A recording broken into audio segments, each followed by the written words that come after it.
بسم اللہ الرحمن الرحیم۔ اللہ کے نام سے شروع جو نہایت مہربان اور رحم والا ہے۔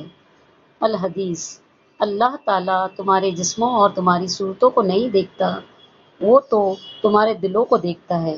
حضرت عبداللہ رضی اللہ تعالیٰ عنہ سے روایت ہے کہ نبی کریم صلی اللہ علیہ وسلم نے ارشاد فرمایا، سلام میں پہل کیا کرو۔ رسول اللہ صلی اللہ علیہ وسلم نے فرمایا، جب سونے کے لیے بستر پر جاؤ تو آیت الکرسی پڑھ لیا کرو، اس کی وجہ سے اللہ تم پر ایک نگہبان فرشتہ مقرر کر دے گا اور شیطان صبح تک تمہارے قریب نہیں آئے گا۔ رسول اللہ صلی اللہ علیہ وسلم نے فرمایا، اذان اور اقامت کے درمیان دعائیں رد نہیں ہوتی، لہٰذا دعا مانگا کرو۔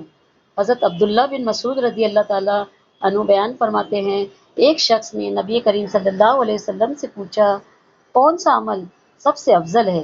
نبی کریم صلی اللہ علیہ وسلم نے فرمایا، اپنے وقت پر نماز پڑھنا اور والدین کے ساتھ نیک معاملہ کرنا، پھر اللہ کے راستے میں جہاد کرنا۔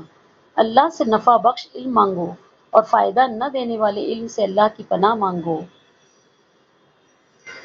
آپ صلی اللہ علیہ وسلم نے فرمایا، میری شفاعت سے قیامت کے دن سب سے زیادہ فیض یاب وہ شخص ہوگا جو سچے دل سے لا الہ الا اللہ کہے گا۔